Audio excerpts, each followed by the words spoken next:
मधुबन के बाबा, मधुबन के बाबा मुरली वाले, आपका क्या कहना, आपका क्या कहना। ओम शांति। आज 25 सितंबर 2025 के साकार मधुर महावाक्य हैं। आज मीठे मीठे बाप दादा बोले, मीठे बच्चे, ये ड्रामा का खेल एक्यूरेट चल रहा है, जिसका जो पार्ट जिस घड़ी होना चाहिए वही रिपीट हो रहा है। यह बात यथार्थ रीति समझना है। बाबा ने कहा, मीठे बच्चे, ये ड्रामा का खेल एक्यूरेट चल रहा है, जिसका जो पार्ट जिस घड़ी होना चाहिए वही रिपीट हो रहा है। यह बात यथार्थ रीति समझना है। बाबा ने आज प्रश्न पूछा कि तुम बच्चों का प्रभाव कब निकलेगा और अभी तक किस शक्ति की कमी है। उत्तर में बाबा ने समझाया, जब योग में मजबूत होंगे तब प्रभाव निकलेगा। अभी वह जौहर नहीं है, याद से ही शक्ति मिलती है। ज्ञान तलवार में याद का जौहर चाहिए, जो अभी तक कम है। अगर अपने को आत्मा समझ बाप को याद करते रहो तो बेड़ा पार हो जाएगा। यह सेकंड की ही बात है। ओम शांति। रूहानी बच्चों को रूहानी बाप बैठ समझाते हैं। रूहानी बाप एक को ही कहा जाता है, बाकी सब है आत्माएं। उनको परम आत्मा कहा जाता है। बाप कहते हैं, मैं भी हूँ आत्मा, परंतु मैं परम सुप्रीम सत्य हूँ। मैं ही पतित पावन ज्ञान का सागर हूँ। बाप कहते हैं, मैं आता ही हूँ भारत में बच्चों को विश्व का मालिक बनाने। तुम ही मालिक थे ना, तो अब स्मृति आई है। बच्चों को स्मृति दिलाते हैं कि तुम पहले पहले सत्युग में आए, फिर पाठ बजाते 84 जन्म भोग अब पिछाड़ी में आ गए हो। तुम अपने को आत्मा समझो। आत्मा अविनाशी है, शरीर विनाशी है। आत्मा ही देह के साथ आत्माओं से बात करती है। आत्म अभिमानी होकर के नहीं रहते हैं तो ज़रूर देह अभिमान है। मैं आत्मा हूँ, ये सब भूल गए हैं। कहते भी हैं पाप आत्मा, पुण्य आत्मा, महान आत्मा, और वह फिर परमात्मा तो बन नहीं सकते। कोई भी अपने को शिव कह नहीं सके। शरीरों के शिव नाम तो बहुतों के हैं। आत्मा जब शरीर में प्रवेश करती है तो नाम पड़ता है, क्योंकि शरीर से ही पाठ बजाना होता है। तो मनुष्य फिर शरीर के भान में आ जाते हैं कि मैं फलाना हूँ। अभी समझते कि हाँ, मैं आत्मा हूँ। हमने 84 का पाठ बजाया है। अभी हम आत्मा को जान गया हूँ। हम आत्मा सतो प्रधान थी, फिर अभी तमो प्रधान बनी हूँ। बाप आते ही तब हैं जब सब आत्माओं पर कट लगी हुई है। जैसे सोने में खाद पड़ती है ना, तो तुम पहले सच्चा सोना हो, फिर चांदी, तांबा, लोहा पढ़कर अब तुम बिल्कुल काले हो गए हो। यह बात और कोई समझा ही ना सके। सब कह देते हैं आत्मा निर्लेप है। खाद कैसे पड़ती है यह भी बाप ने समझाया है बच्चों को। बाप कहते हैं, मैं आता ही भारत में हूँ। जब बिल्कुल तमो प्रधान बन जाते हैं तब आता हूँ। एक्यूरेट टाइम पर आते हैं। जैसे ड्रामा में एक्यूरेट खेल चलता है ना, तो जो पार्ट जिस घड़ी होना होगा उस समय फिर रिपीट होगा। उसमें ज़रा भी फर्क पड़ नहीं सकता। वह है हद का ड्रामा और ये है बेहद का ड्रामा। ये सब बहुत महीन समझने की बातें हैं। बाप कहते हैं, तुम्हारा जो पार्ट बजा वह ड्रामा अनुसार कोई भी मनुष्य मात्र ना रचयिता को ना रचना के आदि मध्य अंत को जानते हैं। ऋषि मुनि भी नेति नेति करते गए। अब तुमसे कोई पूछे कि रचयिता और रचना के आदि मध्य अंत को जानते हो, तो तुम झट कहेंगे हाँ। सो भी तुम सिर्फ अभी ही जान सकते हो, फिर कभी नहीं।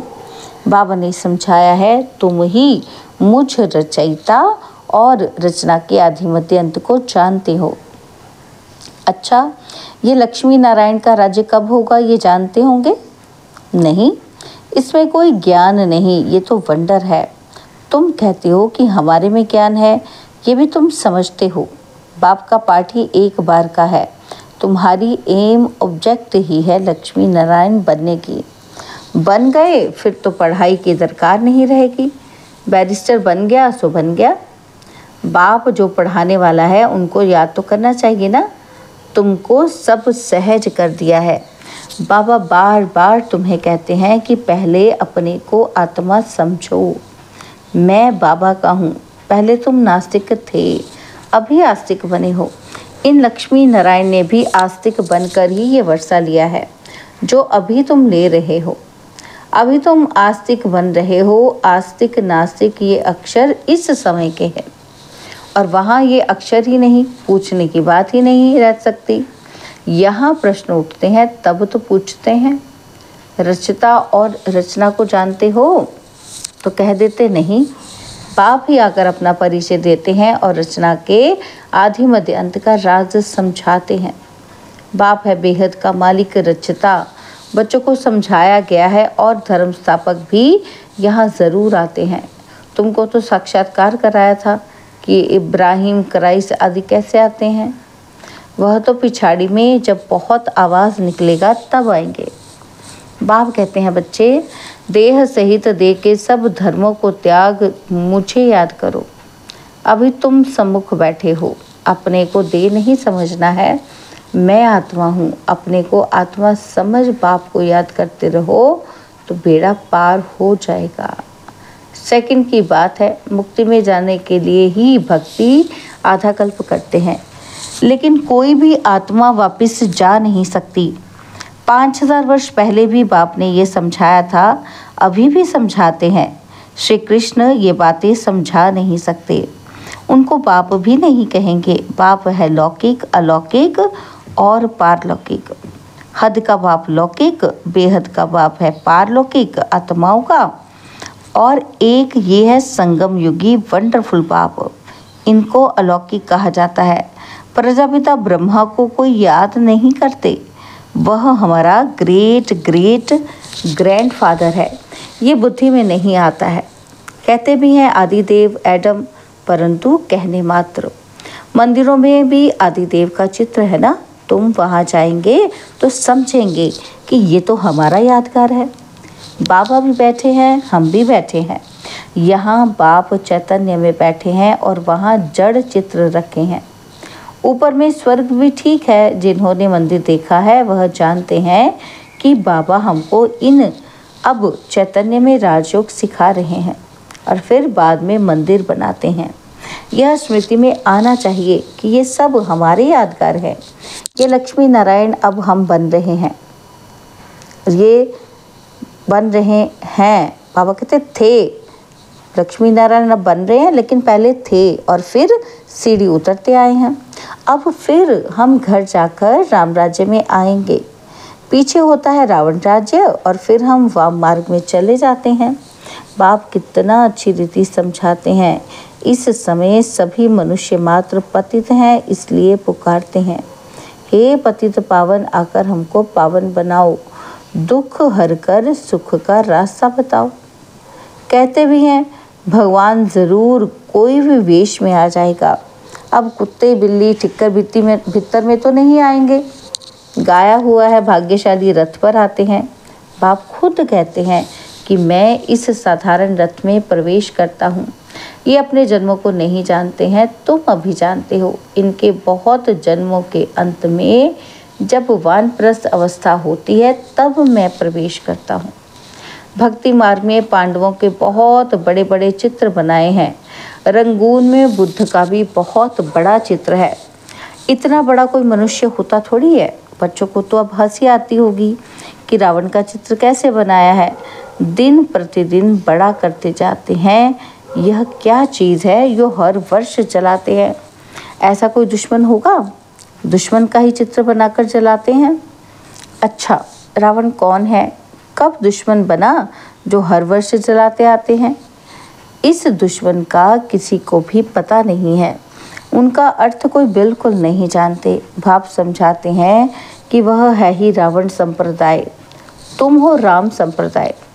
अब बाप कहते हैं ग्रस्त व्यवहार में रहते कमल फूल समान बनो और मुझे याद करते रहो।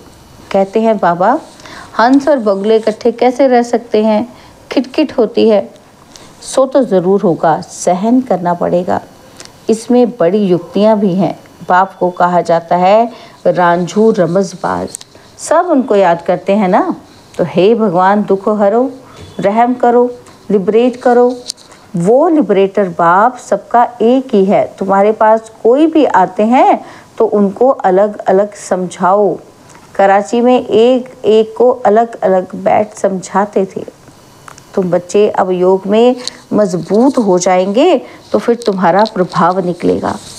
अभी अर्जुन वह जौहर नहीं है। याद से शक्ति मिलती है, पढ़ाई से शक्ति नहीं मिलती। ज्ञान तलवार है, उसमें याद का जौहर भरना है, वह शक्ति कम है। बाप रोज़ कहते रहते हैं बच्चे याद की यात्रा में रहने से तुमको ताकत मिलेगी। पढ़ाई में इतनी ताकत नहीं है, याद से तुम सारे विश्व के मालिक बनते हो। तुम अपने लिए ही सब कुछ करते हो। बहुत आए फिर गए, माया भी दुष्टर है।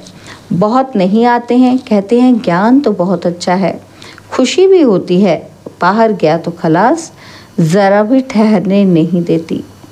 कोई कोई को बहुत खुशी होती है कि ओहो अब बाबा आए हैं, हम तो चले अपने सुखधाम। बाप कहते हैं अभी पूरी राजधानी क्या है, बाबा कहते हैं पूरी राजधानी यहीं स्थापन हो रही है। तुम इस समय हो ईश्वरीय संतान, फिर होंगे देवताएं। डिग्री कम हो गई ना, मीटर में पॉइंट होती है, इतनी पॉइंट कम। तुम अभी एकदम ऊंच बनते हो, फिर कम होते होते नीचे आ जाते हो। सीढ़ी नीचे उतरना ही है। अब तुम्हारी बुद्धि में सीढ़ी का ज्ञान है। चढ़ती कला सर्व का भला, और फिर धीरे धीरे उतरती कला होती है। शुरू से लेकर इस चक्र को अच्छी रीति समझना है। इस समय तुम्हारी चढ़ती कला होती है क्योंकि बाप साथ है ना। ईश्वर जिसको मनुष्य सर्वव्यापी कह देते हैं, वह बाबा मीठे मीठे बच्चों को कहते रहते हैं, और बच्चे फिर बाबा बाबा कहते रहते हैं।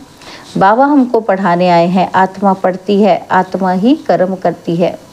हम आत्मा शांत स्वरूप हूँ, इस शरीर द्वारा कर्म करती हूँ। अशांत अक्षर ही तब कहा जाता है जब दुख होता है। बाकी शांति तो हमारा स्वधर्म है। बहुत कहते हैं कि मन की शांति हो।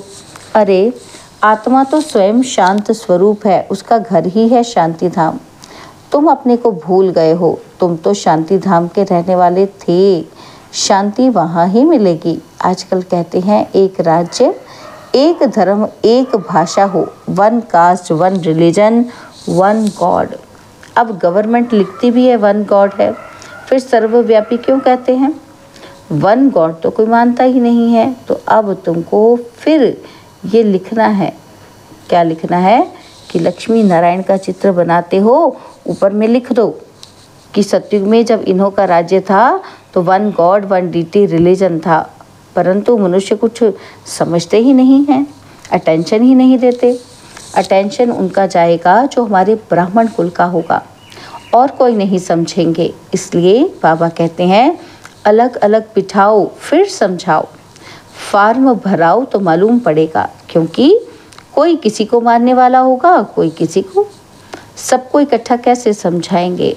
अपनी अपनी बातें सुनाने लग पड़ेंगे। तो पहले पहले तो पूछना चाहिए कि कहाँ आए हो। बीकी का नाम सुना है? प्रजापिता ब्रह्मा तुम्हारा क्या लगता है? कभी नाम सुना है? तुम प्रजापिता ब्रह्मा की संतान नहीं हो, हम तो प्रैक्टिकल में हैं। हो तुम भी, परंतु समझते नहीं हो। समझाने की बड़ी युक्ति चाहिए। अच्छा, मीठे मीठे सिकिलदे बच्चों प्रति माता पिता बाप दादा का याद, प्यार और गुड मॉर्निंग। रूहानी बाप की रूहानी बच्चों को नमस्ते। हम रूहानी बच्चों की रूहानी बाप दादाजी का दिल व जान सिकवा प्रेम से नमस्ते। ओम शांति। प्यारे बाबा, मीठे बाबा, मेरे बाबा, शुक्रिया बाबा, शुक्रिया बाबा, शुक्रिया। धारणा के लिए मुख्य सार है। पहला पॉइंट है, मंदिरों आदि को देखते सदा ये स्मृति रहे कि ये सब हमारे ही यादगार हैं। अब हम ऐसा लक्ष्मी नारायण बन रहे हैं।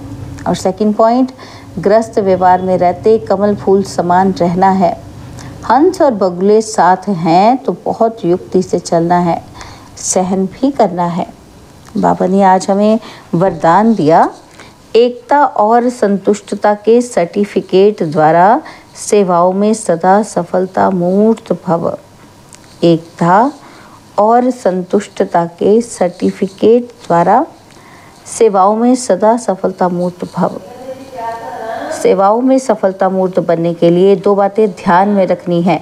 एक, संस्कारों को मिलाने की यूनिटी, और दूसरा, स्वयं भी सदा संतुष्ट रहो तथा दूसरों को भी संतुष्ट करो।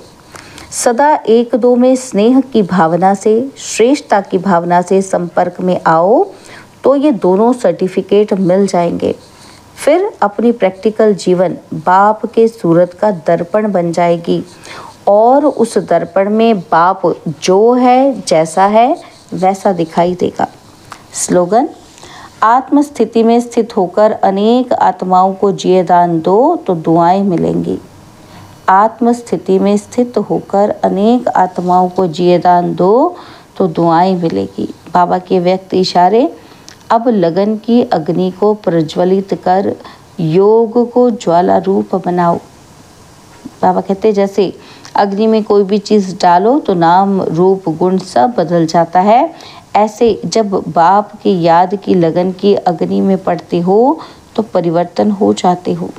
मनुष्य से ब्राह्मण बन जाते और फिर ब्राह्मण से फरिश्ता सो देवता बन जाते।